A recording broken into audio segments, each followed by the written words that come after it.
ओम हर हर महादेव। आप सभी भक्तजन कैसे हैं? हमको आशा है कि हमारी माता रानी की कृपा से, हमारे शिव जी की कृपा से आप सभी लोग अच्छे ही होंगे।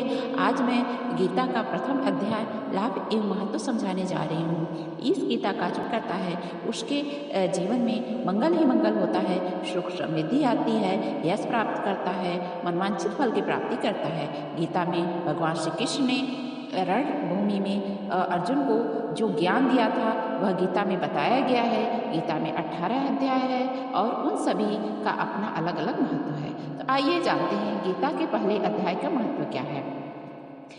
गीता उपदेशों का सार है। महाभारत युद्ध के समय रणभूमि में भगवान श्री कृष्ण ने अर्जुन को जो ज्ञान दिया था वह गीता में बताया गया है। गीता में ऐसी बहुत सी बातें हैं जो मनुष्य के जीवन में कई कठिनाइयों को आसान बनाती है। इतना ही नहीं, गीता पढ़ने से मनुष्य को बहुत सी जानकारियाँ प्राप्त होती हैं। साथ ही हर अध्याय के नियमित पाठ का अपना लाभ और महत्व होता है। भगवान शिव ने देवी पार्वती को गीता के पहले अध्याय के पाठ का महत्व जो बताया है वही यहाँ आपके लिए प्रस्तुत है।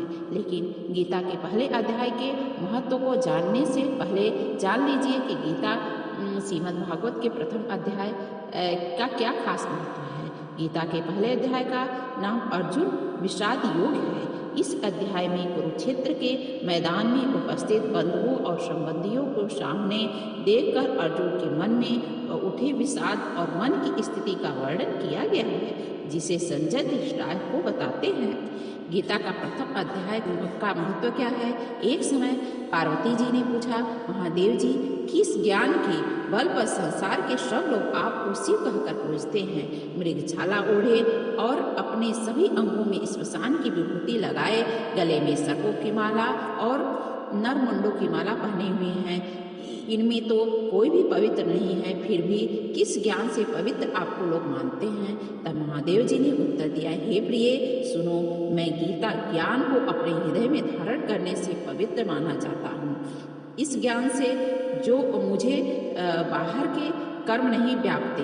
तब पार्वती जी ने कहा कि हे भगवान, जिस गीता ज्ञान की आप ऐसी स्तुति करते हैं उसके श्रवण करने से कोई कृतार्थ भी हुआ? महादेव ने उत्तर देते हुए कहा कि इस ज्ञान को सुनकर बहुत से जीव कृतार्थ हुए और आगे भी होंगे। मैं तुम्हें एक पुरातन कथा सुनाता हूँ, तुम सुनो।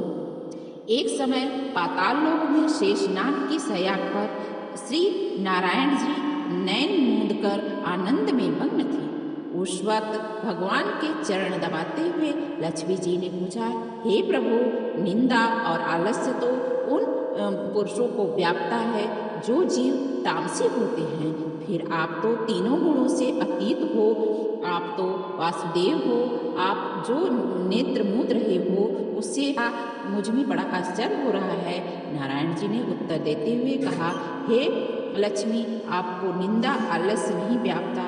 एक शब्द जो भागवत गीता में लिखा हुआ है, जो ज्ञान है उसके आकार रूप है। यह गीता शब्द रूप अवतार है। इस गीता में यह अंग है।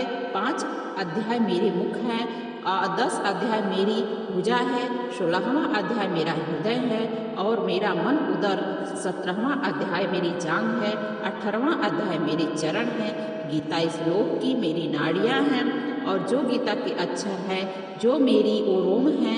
ऐसा शब्द रूपी जो गीता ज्ञान है उसी के अर्थ में मैं हृदय विचार करता हूँ और बहुत आनंद प्राप्ति होते हुए लक्ष्मी जी बोले, हे श्री नारायण, जब श्री गीता जी का इतना ज्ञान है तो उसको सुनकर कोई जीव कृतार्थ भी हुआ है कि नहीं? सो मुझसे कहो। तब श्री नारायण जी ने कहा, हे लक्ष्मी, गीता ज्ञान को सुनकर बहुत से जीव कृतार्थ हुए हैं, सो तुम श्रवण करो। एक व्यक्ति था जो चंडालों के कर्म करता था और तेल नमक का व्यापार करता था। उसने एक बकरी पाल रखी थी। एक दिन वह बकरी चरने के लिए वन में वृक्ष के पत्तों तोड़ने लगी। वहाँ उसे एक सांप डस लिया, जिससे वह तुरंत मर गई।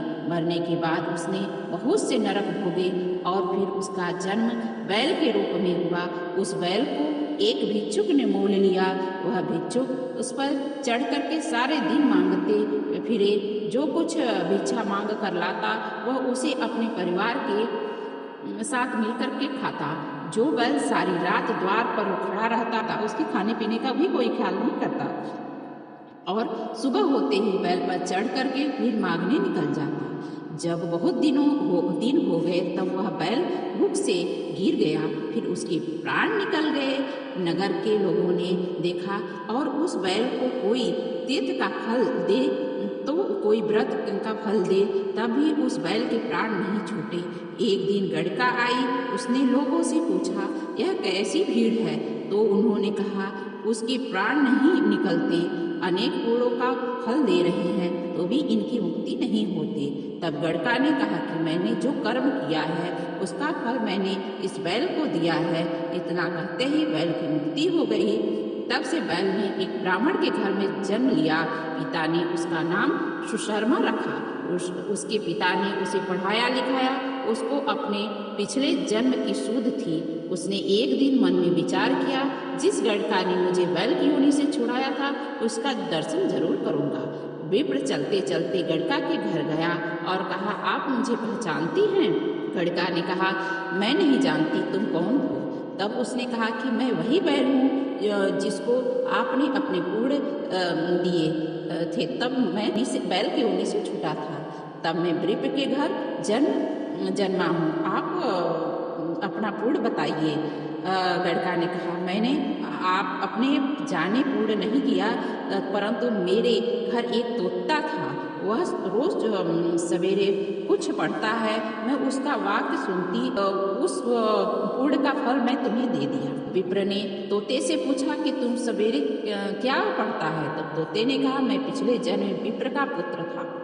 मेरे पिता ने मुझे गीता के पहले अध्याय का पाठ सुनाया करते थे। एक दिन मैंने गुरु से कहा कि मुझको आपने क्या पढ़ाया? तब गुरुजी ने मुझे श्राप दिया कि तू तोता बन जा। इसके बाद से मैंने तोता बन गया।